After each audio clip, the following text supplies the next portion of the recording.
Hi, this is Dr. Gayle MacBride, and I just wanted to thank you for getting all the way to the end of season 2. I hope you've enjoyed this season with all of our guests. We are busy working on season 3, so I want you to watch out for it to drop in early 2026. In the meantime, enjoy a mix of rerun episodes that have been curated for you by our intrepid host, Michael MacBride. These rerun episodes are a mix of the most listened to, the least listened to, and all of our guests. We're going to give them a repeat performance as well. So thank you for following along with us on this journey. Don't forget to like, comment, and share. This helps us get more listeners. And please, even though we are on a break, we are watching our mailbag. So thanks for listening and look forward to season 3 in 2026.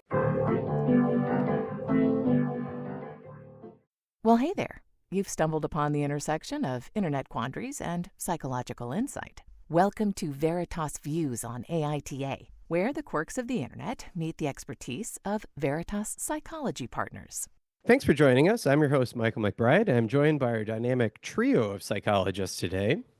Hi, I'm Dr. Gayle MacBride, and I am here today, of course, with Dan Kessler, my business partner and fellow psychologist, but we are being joined by Dr. David Nathan. I'm so excited because now we finally have someone who works with children and adolescents joining us. He is an expert in ADHD, autism, anger management, anxiety, depression, PTSD, and adoption. I can't wait to hear how all of these specialties come together in our conversation today. David not only is a wonderful psychologist and, quite frankly, consultation partner, he also, in addition to working for a large regional healthcare system, works in a private practice where he provides assessment and testing for the aforementioned diagnoses. He likes to travel, attend live music, and apparently perform live music. Maybe, I don't know. You play the piano, David. This is I'm not doing any shows, but during COVID, I took up piano, I really enjoy it. So it's kind of fun seeing how practicing a little bit every day, and sometimes a little bit more than a little bit every day, you can really make improvements over time. So Cool. Well, mostly wonderful. for friends and family at home, or at someone's house. But yeah, no, I really enjoy it. Oh, fun. Actually, our good friend plays the music for our podcast, and he is really just kind of one of those at-home players too. He's been trained over the years and played for a long time. But Matthew Reddington does the music for us, and he's just a cool dude. Oh, very cool. Yeah. Anyway, Dan, welcome. Oh, hi. We've cut you out of this entirely, but you are here. You're uncharacteristically quiet. I'm giving space for other voices. Giving space for other voices. Wonderful. So glad to be here. Really looking forward to what Michael has brought to us today. Michael, you have a quandary. Yeah, well, welcome all three of you this morning. And for any of the newbies out there, if you don't know what we're talking about or what this podcast is, in short, I've gone out and I found a scenario online where somebody has asked the question, which is, who's the asshole here? And, that's what we're going to hopefully determine, or at least have a thoughtful discussion around. I guess I'll say that. And where there's been any kind of identifiable information, I've tried to make it a little more discreet. And as always, or if you're new, you should know, stick around through the credits. We always have some kind of bonus conversation. But neither Dan nor Gayle nor David know what I'm going to throw their way. So today, this is the topic we got. The headline is, am I the asshole for telling my girlfriend to go back on her ADHD medication? Ooh. Okay. There's more. Wow. There's, sure. Is there anything else? Like, let's just more context here. Of course. Context would be good. Yeah. And this is one where the people involved in it are adults, but young adults. So they are 20. Sounds like and an adult 22. question. Yeah. 20 and 22. The poster. The poster is male. He's 22 and his girlfriend is 20. So anyway, this is what he says. My girlfriend and I have been dating for 3 years. She was diagnosed with ADHD about a year into our relationship. And things have made more sense after that. We've agreed she'd start medication. She stopped. Let's see. Sorry. We have agreed she'd start medication? I know. It's weird. Sorry. What business is it of his if she starts medication or not? I think we're probably in agreement. I think this is going to be the details that are probably differentiate our answers here. Probably. Yeah. Okay. But we're already there with a bit of annoyance on my part. But go ahead, Michael, continue. About a month ago, I guess so. She'd been on medication for about 2 years or so. About a month ago, she stopped due to severe side effects, which she doesn't really describe. I tried to be supportive, but she's been hyper focusing on reading and it's starting to wear on me. She's currently working towards a publishing degree, but struggles to concentrate. Now she's trying to read 100 books before quarantine ends and has already finished over or already finished over 50. I'm proud of her, but it literally is all she does. She's neglecting basic self care like showering or brushing her teeth. A few days ago, I suggested she take a break and spend more time with me, which led to a heated argument about going back on her medication. She insisted she's doing fine without them, though to me it's clear she isn't. Her parents have since texted me saying I upset her, and her friends think I need to be more understanding about her ADHD. I'm trying, but it's difficult when she's like this. Am I the asshole for pushing her to slow down and reconsider her meds? Reconsider or demand she start them? Like the headline feels maybe a little bit clickbaity. Yeah. Okay. Wow, there's a lot packed in here, but let's start with our ADHD expert. What are your thoughts about ADHD meds and why people might choose to go off of them? For me, the question, she mentioned side effects, and people can have side effects to ADHD medication, and a lot of times it's not just the medication itself, but how much people are using. I don't prescribe medication. I'm a PsyD, not an MD, but I work with people every single day when I'm seeing patients that take ADHD medication. So I think if someone's having a hard time, probably the first thing I would do is talk to your primary care provider or psychiatrist and see maybe you want to up or lower the dose and see if that helps. And then, if you kind of try different doses, maybe go to a different medication, but that's a conversation you'd have with the primary care doc. But yeah, there's issues that people have with anxiety. That can be a big one. People can feel really, really jumpy, really nervous. People can lose their appetite. People can have difficulties with sleep. There's things, and these are, most people don't have these side effects, is my understanding, but there happen to enough people that they've seen some patterns, and it could be associated with the medication. So I would talk to your primary care doc about that if you're having side effects. So I'll leave it there. I feel like there's so much more to get into. Yeah.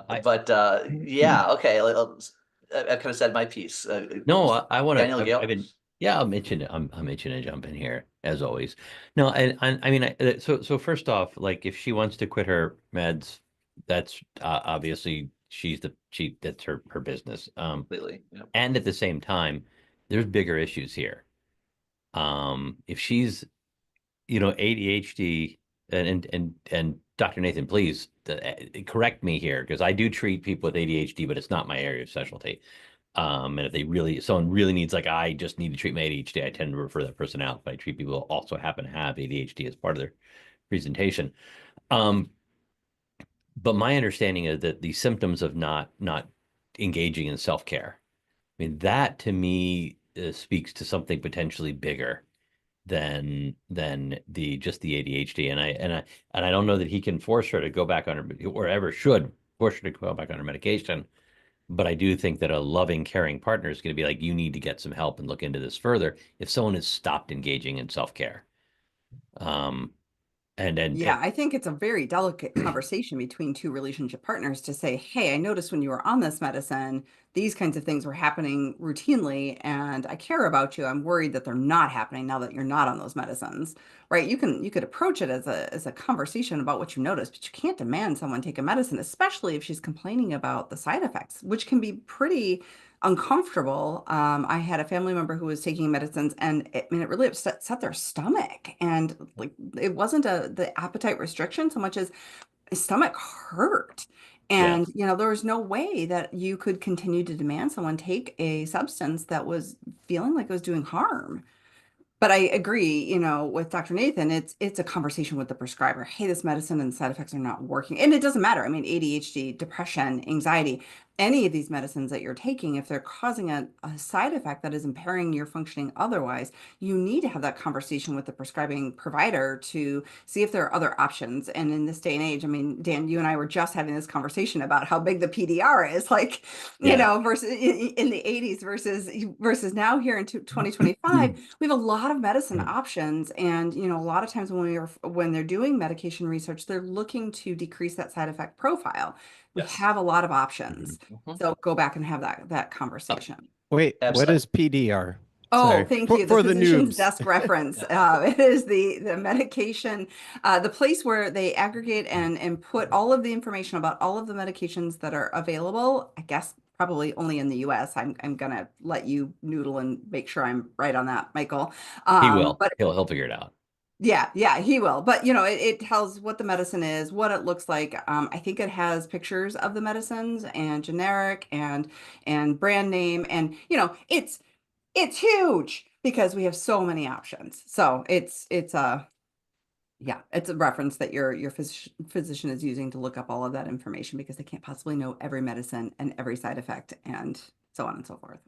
And I would also say when it comes to ADHD, hyper-focusing is part of the profile. Having the psychologists have these things called preferred activities, things that the act of doing it, we enjoy it. The more you do it, the more you like it. I mean, we can get tired of it eventually, but it's like eating ice cream. I love ice cream. So it's like, I don't want to, was that place Cold Stone? The Cold Stone is this great ice cream place, and they have like 3 sizes. There's like it, love it, and gotta have it. If it was up to me, I'd have gotta have it all the time because the more the better. And ADHD is kind of like, there's something I like doing. Man, I want to do that all the time. So if this person is really into literature, I could say like, yeah, I totally want to read. And those non-preferred activities, the activities that we do it, but it takes energy from us. It's draining. It's not enjoyable doing chores and tasks like that. Like tons of people don't like, brushing their teeth and things like that. So if they're at home and they're just kind of like hanging out and they're not going out, things like that. And it's like, man, today, what I really want to do is I want to read some books.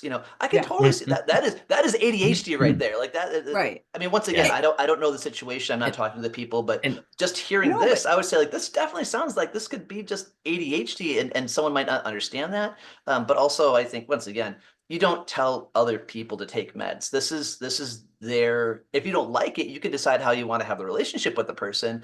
And I think this is also an issue. I work with a lot of young men. And I think there's a lot of really bad information out there for young men right now about what appropriate behavior is. It can be very, very confusing. But I could see someone thinking that it's appropriate for them to say something like this and just really innocently like thinking like this is the right thing to do and not realize like, sir, your intentions might be good, but you are really outside of what's appropriate. And you might feel very justified this might be something very clear to you that you feel very strongly about this. Doesn't matter. Like this is still something that's wildly inappropriate. Like it just, we teach kids certain things. You don't say certain things to people. You don't do certain behaviors. We try to teach because that in elementary school and kindergarten. And as it gets older, it gets more confusing because a lot of times in movies and TV, we see people acting in really inappropriate ways. And it seems really cool. But yeah, I would absolutely say telling someone to take medication or don't take medication. It is not, unless they're specifically asking, hey, what do you think about this? And even then, I would say tread lightly because it's a very, very sensitive personal subject. And you are definitely not on safe ground unless you are their primary care provider or psychiatrist. And then someone's coming to you and you're the expert and they're coming to you specifically about this. Then, you've got a lot of space to talk about it. But if you're not that person, this is not something for you to discuss with them. I'd like to massage the facts here, as we often do Can on the show. You Can have a question? I just want to underscore something that Dr. Please. Nathan just said, which is that right in the beginning of what you're talking about the hyper focus and preferred activities. And we need to keep in mind that part of the fact pattern before we massage it, Dan, is this was apparently during COVID, right? So we heard in the scenario that this individual wanted to read 100 books before the pandemic was over. And so clearly this person is not going out, is not socializing. So those less preferred activities, brushing teeth and showering and activities of daily living that way maybe seem also less important because who's going to know? So I just want to underscore that a minute. Dan, the question I have, I want to just change the OP's question here a little bit because he's saying, can I force my girlfriend to take medicine or something along those lines? But here's the question that I'm actually really curious about y'all's opinions of what if we change that question to like I see my partner is having a mental health crisis or a medical crisis, and they are refusing. They're telling me they don't need to see a doctor. They don't need to go get help. How pushy should a partner get when they see their partner, not necessarily to take this medicine or that medicine, but what's the role of us as partners if we see our partner refusing to get help? So if we massage the facts a little bit, and the question is, Am I the asshole for telling her she has to go see a doctor? She has to get that I really want her to go get help because I'm worried for her. Yeah, What that's a really what hard does thing that do to because we what does have that do these to your we have answers? this couple in a 3-year-long relationship, and so clearly there's a level of commitment here. And so you're asking, how pushy do you get when there's anything on the table that they're maybe neglecting that seriously may be harming their health? Right. I I think think the it, line is blurry. Yeah, I put I think Dr. Nathan, I put you on the spot here a little bit because I yeah, think this is a tougher question. We can all pretty much agree you don't tell someone you have to take this medicine or you can't take this medicine. That's just Right. not. right. Yep. No. Well, I maybe think some younger people might not realize that, but I yeah, think with some seasoning experience and socialization, we understand that. But I can see how yeah. someone who's in their teens or early 20s might not fully Sure, understand that sure, sure. concept for But sure. we in this room agree that would be Yes. inappropriate. Yeah. Right. Probably most of the time, or if not almost all the time. But like, when is it okay to get like at what is too pushy if your partner's like, yeah, I know you see a problem and your partner's not addressing it, and their health is suffering or their mental health is suffering. How pushy do we get? I think it's an excellent question. I think it's Mhm. something that I wish we talked about more in our society, and maybe even like middle school or high school. And I think something that that I would think about, and I would probably kind of work with clients about, say, just kind of recognize your limits. You can't control other people, period. Like you Mhm. can't do it. You might say, I'm really concerned about this, or I'm seeing these difficulties. I'm seeing, and I'm worried about you, and kind of open up the conversation. I think there's so many situations where you just dip your toe into it, and just Mhm. kind of like touch the topic and see where they go from there. Mhm. Do they say, well, tell me more about that? Then once again, I would say like I would go really gently, really gently. Um, Probably not even too. It's probably not. You could kind of like, well, I've seen some of this stuff, and I'm concerned about that, and see what they say, because you are really talking about sensitive subjects here. You're talking about Mhm. very sensitive subjects here, and I think there's a way to do it very, very gently, very, very gently, where you just kind of go teeny tiny step, and say, I'm worried about this, or I'm concerned about this, and you kind of Mhm. create some space for them to say something. Um, but I think jumping from, you need, like I'm having this thought that, I know what the solution is, and here's what you need to do. Like that is such a gigantic jump to take. I'd be concerned about that. I think there is a space to tell someone that we care about, I'm worried about this, and then see what they say. And if they don't want to talk about it, then the conversation's over. And I So would say, in addition to that, like I like that as a starting place, but I think there's a direct relationship to the level of impairment or harm to that individual and the level of pushiness. But there's also a third dimension to that, which is how much am I responsible for that outcome? So, in a relationship where someone is clearly in imminent danger to themselves, yes, right, intervene, but it's not anything more than maybe a safety check, and you hand it Right. over to someone else, and you Yes. and you Yep. create that opportunity for that person to be safe, but you are not taking charge and being responsible for that, Right. right? No. Because that is likely way beyond your skill set, especially if you're involved with that person. Like it's not your job, but if you have a reason to believe that that person is in danger, you want to deliver that what's the word I'm looking for? That help, I guess, really, really quickly, and you probably need to be really pushy about it. Similarly, if someone was actively having a heart attack, Right. yes, you call in medical resources. That's what you do because that's the right thing to do, and you intervene. Um, and I can't really think of an instance where you wouldn't want to do that. But when you have a partner who's neglecting hygiene, not brushing teeth, kind of maybe doesn't smell really great, does that present an imminent risk to them? Probably not. That ground gets yeah, squishier. and Dan, you have yeah, any this is thoughts? no, no. I think what I want to do with this one is change the fact pattern and then Mm. answer the The what I new call fact pattern. the new fact pattern. Yeah, because I think that there are times, and you all probably I'm sure have had this experience as well. Like it's I do all my work with adults, and I really like to have their partner come in for a visit fairly early on if that's workable and the partner's amenable and the client is amenable, because I find that sometimes the data I'm getting from their partner is more accurate because we have trouble seeing for ourselves, and the partner, that partnered information is really important. Not all the time, but often enough. And sometimes I just do the like, okay, would you check in with your partner? What do they want you? You know, what does she want you to be? I work with mostly with men or a couple. So what does she want you to be working on here?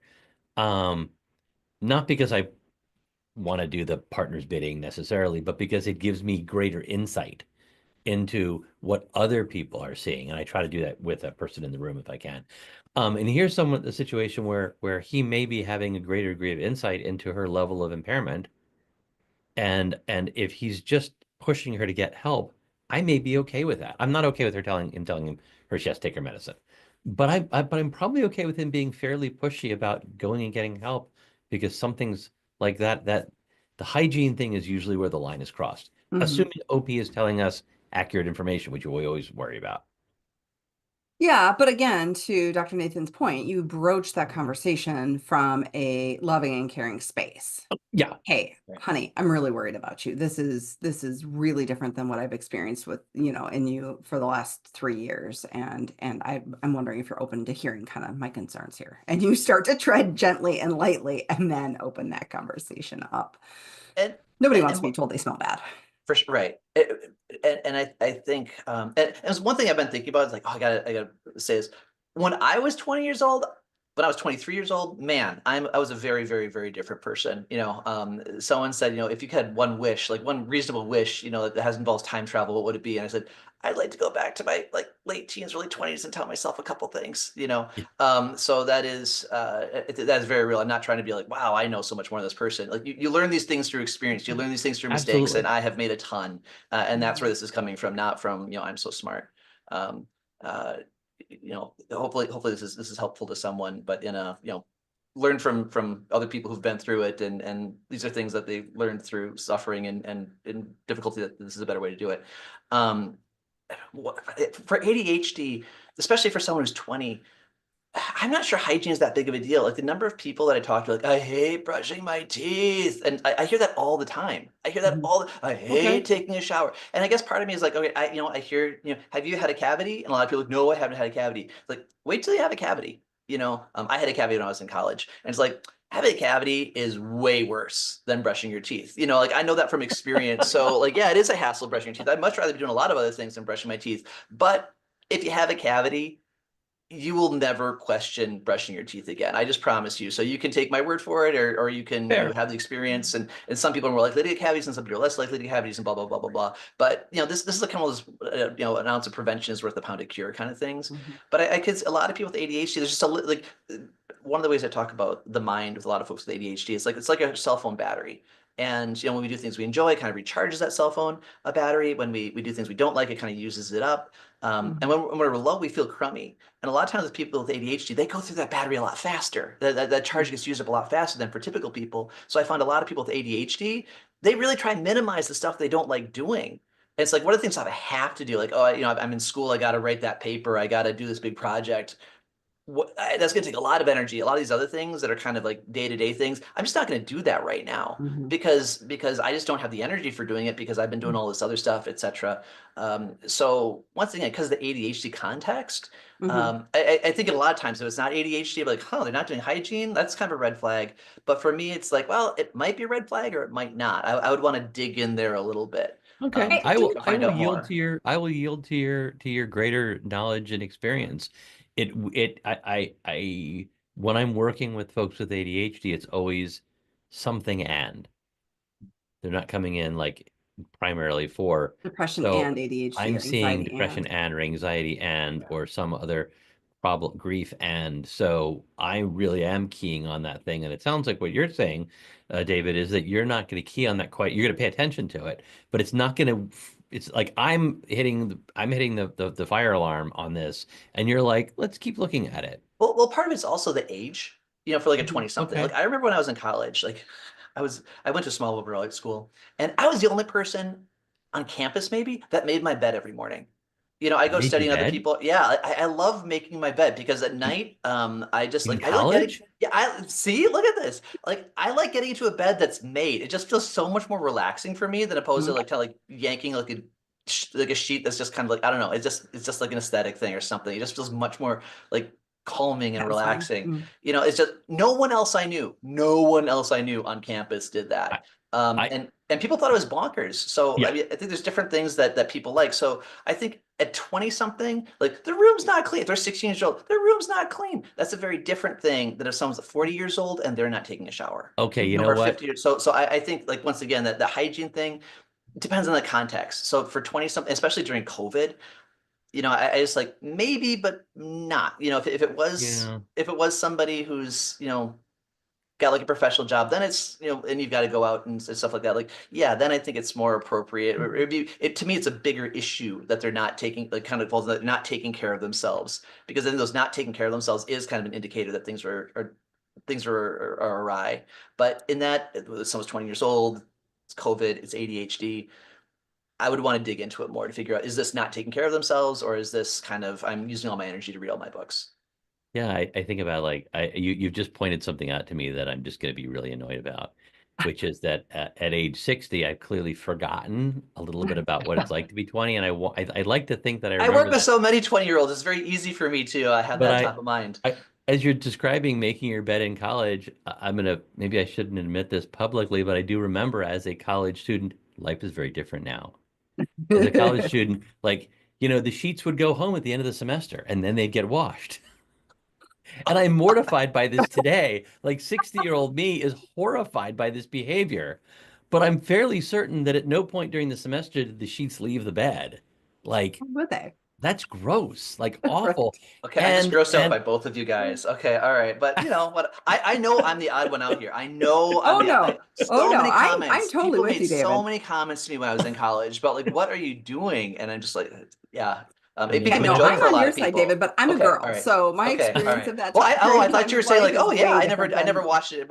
Men, it didn't matter. It did not matter. Like I was no. the only person that I knew oh. who people would walk in, they're like, people would make comments like, "Did your mom come visit you?" Like all these. No, like no, but yeah, no, lots of comments about that. Oh So goodness. I know, but for me, it felt very, very, very. It felt very satisfying. It was very, very fulfilling to me All No, to right. I'm spend I'm a totally minute with or you. two I'm on making the team make bed. the But bed. That feels yeah, okay, awesome. yeah, So David, we need to I think render some. Yeah, go oh, ahead. no, Go ahead. I want to go back to something. So, David, I think you and I sat down for coffee one day. I think yeah. you were the person who shared the resource, How to ADHD. Yes. Yes, Oh I man, I love her, by the love. way. Thank She you. is Jessica fantastic. McCabe, Yeah. we're gonna link her Yes, here she's so because great. Yeah. she said something that like really helped click, which is now versus not now. And ADHD, this idea, I'm pretty sure it was her. Yes, 100%. And I think this person in this particular quandary that we've been talking about is maybe really struggling about now versus not now, right? And these books are very much now, and I'm in it, and showering and brushing my teeth. These are things I don't need to do right now. They're not now. I don't need to be clean now. And so I think that's also often a struggle for individuals across the lifespan with ADHD. But I was recently reminded, as I was talking to one of my children who has ADHD, and they lovingly said to me, I think I'm struggling with now versus not now. And I was like, oh my gosh, this makes so much sense. Here's how we do this. Yep, we're all on board. Like just identifying that's where I'm stuck now versus not now was just eye-opening for all involved in the conversation. So those of you who have ADHD out there and you're struggling to do a thing, ask yourself, is it really just the problem of it's just not now?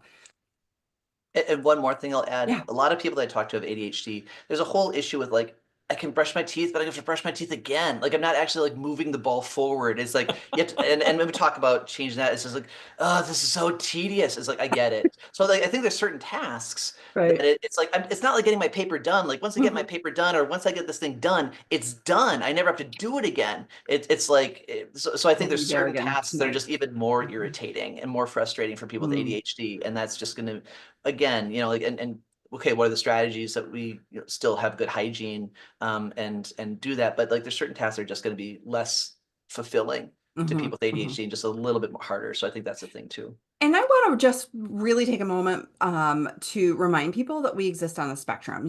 There's a real Mm. temptation out there to label and diagnose and self-diagnose and go to Dr. TikTok and all of this. And the reality is you don't have to have a diagnosis to struggle or benefit from some of these 100%. strategies. Yep. It isn't a switch. It isn't an on or off thing.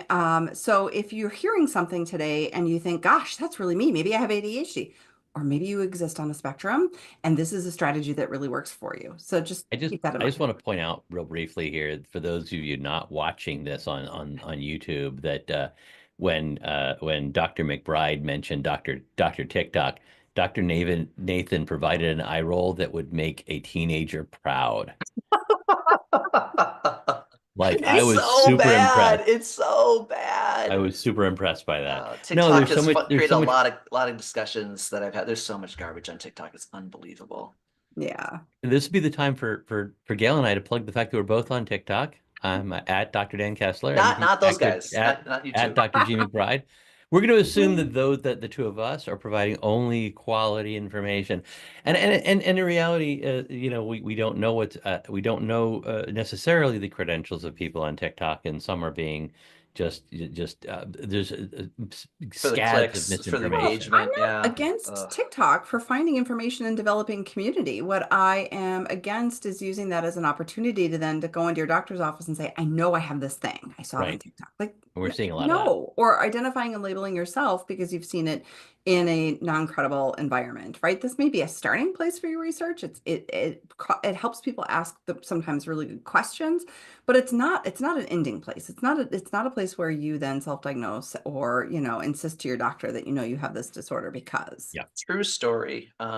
This came up recently, and I had a client, college educated, 20s, who came to me because they had ADHD and they're trying to learn some ADHD skills. I will also say, kind of speaking of the spectrum, there's so many things I do to organize my day that have everything to do with like, oh, that's a really good idea because I learned about it in a training or a book or something like that related to ADHD. So I mean, these things help everybody.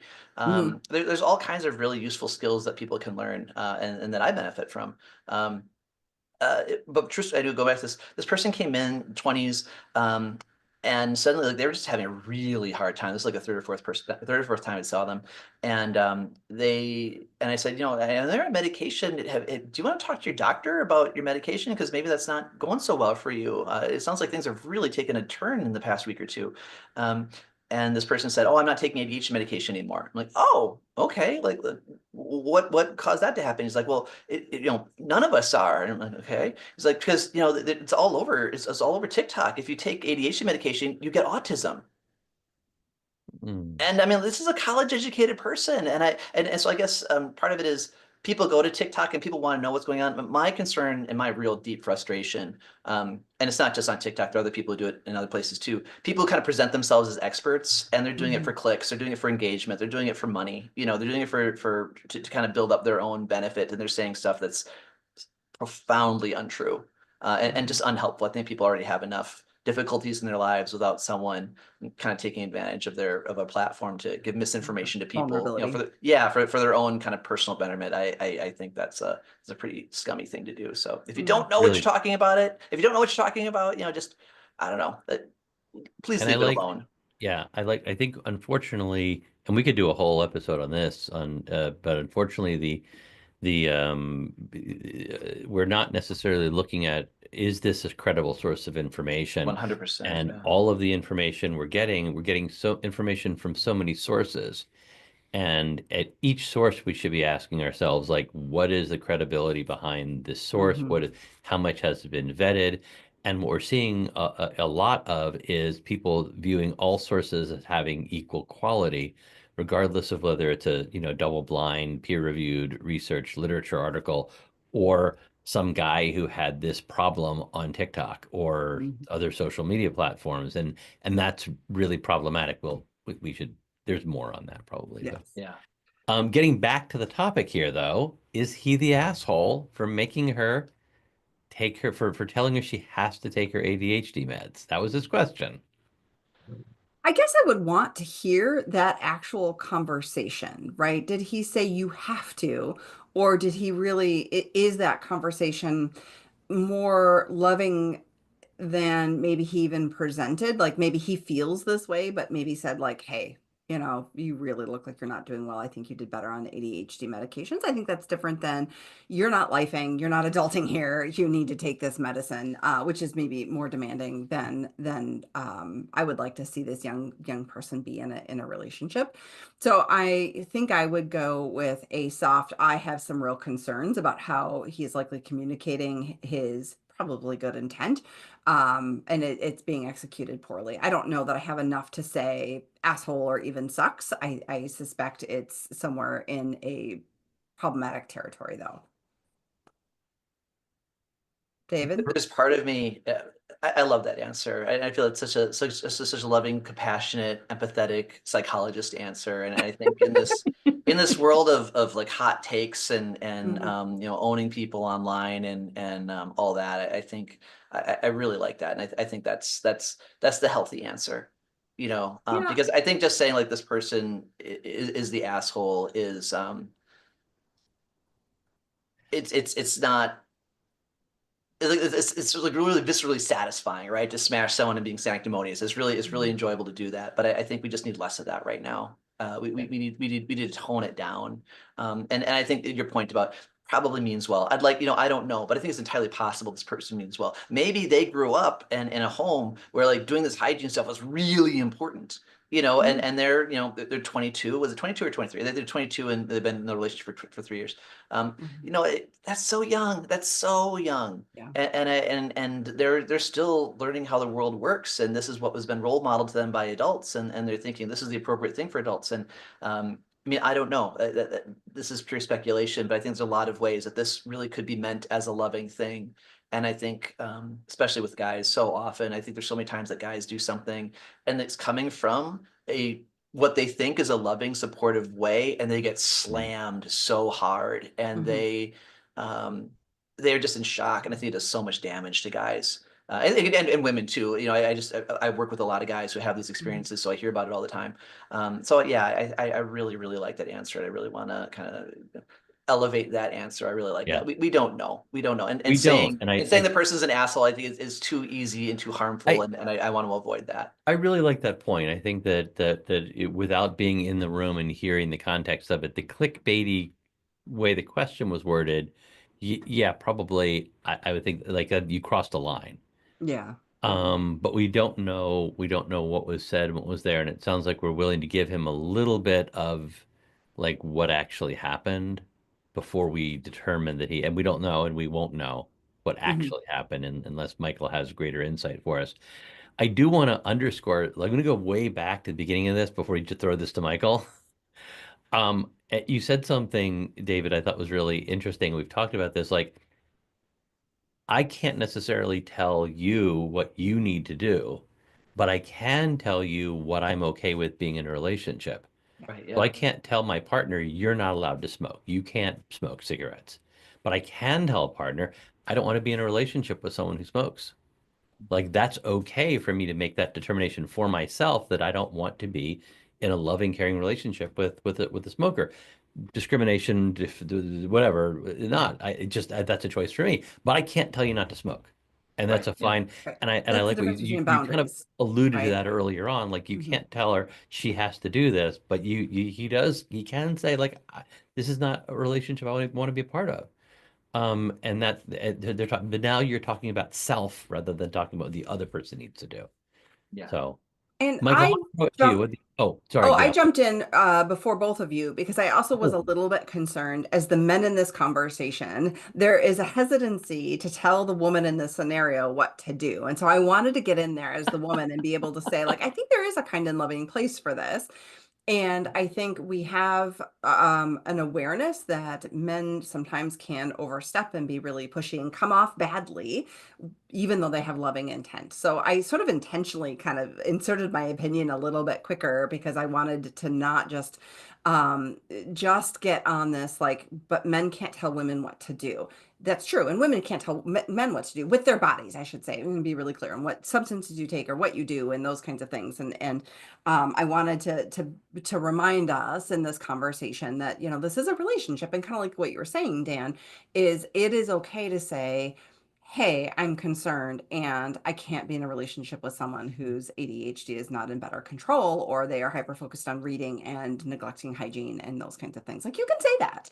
And I think that that is a fair thing, without demanding somebody do something different with their body. But you do have a decision point in here. So anyway, Michael. Well, you Oh, guys have such wonderful answers, and the internet is not nearly as kind in their surprise. responses. What? Really? And I mean, sometimes they get nuanced responses, but what surprised me about this one, and really one of the reasons that I selected it was the responses were not what I expected. Hmm. I mean, there were most of the responses actually were "you're not the asshole," which kind of surprised me because it Huh. felt like a pushy, demanding kind of stance. And what was surprising though is most of those people who weighed in saying "you're not the asshole" were people with ADHD who said, if that were Interesting. me, I would want to know that. Like, you need to tell me that shit's going off the rails because I don't have a good double check otherwise. And then the people who said you're the asshole looked at the wording, where he said, like, we agreed. They're like, yeah, this is already a problem. And we haven't even really got to like the meat of your conversation, which Dan, you jumped in right away, and David as well. Both of you were like, whoa, wait, this doesn't sound great. Like, why is this guy part of this conversation, this decision or whatever? And so the you're the asshole people really weighed in on that in the language and just kind of the controlling nature potentially. And you're right, we don't know what that conversation actually looked like. Unfortunately, the OP didn't really come back and give us, an objective perspective of what exactly he said. We just have the post, and that was really it. No clarification later on. The one kind of interesting side conversation, which I was really glad to hear you guys bring up, which was essentially how hard do you push Mhm. somebody, and how hard do you make that concern known?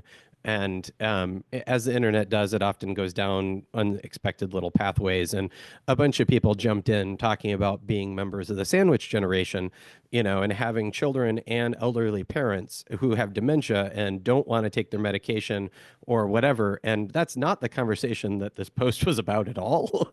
But that idea of where does that loving, supportive person stand in relationship to medication and medical concerns? So I don't know if you have anything else to say about any of those, but those were kind of the main things. It's interesting to hear that answer about, people with ADHD saying step in. If it was just other people just saying, yeah, totally, that's appropriate if you do that, like that, I kind of wince. I'm like, oh my gosh, really? But yeah, I think that again, context makes a lot of difference, and I think that makes a lot. And I think if you have that relationship, with someone and say like, hey, can you give me a heads up if things are kind of, getting flaky? I think that totally makes sense. I think there's also another issue in our culture with men, and men are really struggling with this. I mean, society in general is, but I think the men in particular, where it's like you're the one who it's like you if you're a real man, the stuff that you want, that happens, and then you make it happen. And if you can't make it happen, if people aren't doing what you say, you're a wuss, and a bunch of other derogatory things. And I think there's tremendous pressure for guys to kind of prove that their man card is up to date. And it has to expire. They haven't lost their man privileges, and I feel like this is it's one of these kind of issues that we have with gender and expectations and people, and that's rough. So I mean, I think that's a whole other dimension to if there's something going on wrong, and I notice that it's bothering me. What's the best way to deal with it? And I think there's some Mhm. really unhealthy ideas out there for young men about this is how you're supposed to deal with something that's bothering Mhm. you. And I think that can make the Mhm. problems worse if you follow a lot of the advice that's out there. Mhm. Mhm. So I appreciate the person's asking about it. I think, what, I'm glad that someone's asking. I'm really glad that someone's asking. They're putting themselves out there. Yeah. So Yeah. that's a good thing. Yeah. Well, thank you, all three of you. Thanks, all three of you. Thanks, all three Yes. of you. I'll go with that. For another riveting debate and a glimpse into the collective conscience of the internet forums. Remember, morality is often shades of gray and not just black or white. Oh, Thanks very much. shit, that's me. Sorry, guys. I was just like really enjoying just thinking about that conversation that we had, and got kind of lost in my own head because that was really helpful, and I really appreciate your unique perspectives. Thanks for being on with us. Thank you so. Thanks for having me. Really happy to have you here, and I learned one or two things today as well, and I appreciate that. Not too old to learn and be reminded of a few things. So thank you so much for joining us. Absolutely, it was a great conversation. Thank you so much for having me. Yeah. Please follow and share Veritas Views on the podcast platforms with your neighbors and friends. And as always, stick around through the credits for the bonus conversation about, I don't know, whatever happens to be on their mind today. You can follow Dr. Dan Kessler at Dr. Dan Kessler and Dr. Gayle MacBride at Dr. G. MacBride. Oh, and you can find them both at veritaspp.com. Credits. Tickling the Ivories, Matthew Reddington. Art, production, and design, bringing the show together with flair and finesse, Michelle Love. Recording and editing, turning chaos into something worth sharing, Michael McBride. Intro, outro, I'm Kelly Buttrick, a VO talent who just happens to be Dr. McBride's cousin. Cats, CJ, Linus, Sadie, and Griffin. Hosting by whomever lost the coin flip. Interruptions by all their children. The content of this podcast is for informational and educational purposes only and is not a substitute for professional mental health advice, diagnosis, or treatment. Listening to this podcast does not constitute a therapist-client relationship. If you believe you may be experiencing a mental health issue, please seek the assistance of a qualified mental health professional. If you are experiencing a mental health crisis, you can call or text 988 from anywhere in the U.S. to be connected to Crisis Mental Health Services. Thanks for listening. As promised, here's the bonus conversation. We've been fortunate to have Dr. David Nathan with us today, and we love to have these bonus conversations. We started our season 1 a lot of times with something quirky in each other's office and that would tell maybe an interesting story. David, I'm curious, is there something in your office that tells an interesting story about you or, gives you a memory that you'd like to share with us? I'm going to let you pick the object. Okay, well, I feel really lucky. I have this medallion here. It's from Japan. Oh. And it is actually from a temple in Kyoto. I had the opportunity when I was 22 years old to go to Japan for 2 weeks. And this is a couple of years after the movie The Matrix came out. And there's a sequence in The Matrix where Neo asks Morpheus if the Oracle knows everything. And Morpheus kind of smiles to himself and says, she would say that she knows enough. And I was like, that's an interesting quote. And this little kind of amulet. This is from a fountain in Kyoto. And in Japanese, it says a person who is wise knows that they know enough. So there's kind of this, where does that come from? And I always kind of thought that's an interesting, like, I don't know that reference. I never Googled it, but it comes from this particular this particular temple and this particular fountain, this kind of particular idea. And I always there's so much information out there, and I think there's a lot just to having self-confidence and people. Things have been difficult. I think if there's one aspect of a silver line to COVID as we got through it. If you're here right now, we got through COVID. There's going to be difficult things that happen in the future. There's difficult things going on right now. We've been through difficult things. We can get through this too, and kind of having faith that, we don't know exactly what's going to happen, but we will make decisions and we'll make the best decisions that we can given what we know and what we expect. And I think the best thing we can do is just put one foot in front of the other and have faith in ourselves and keep going. And, knowing that we know enough, we might wish that we knew more, but, just have faith that you know enough and keep on going. I think it's a real healing, helpful way of being in the world. So this is something that I have, and when I'm here working from home, it's always right next to my computer. Awesome. Well, thank you very much. Excellent. That's a really cool story. You bet. Thanks for sharing. Absolutely. Yeah. Thanks everyone for tuning in. Tune in again next week for a whole other Am I the Asshole debate. We love hearing from you, so please review us on Apple, Spotify, or, well, wherever you're listening. If you enjoyed this podcast, please review, like, and follow. Also, give it a share. This helps us reach more listeners.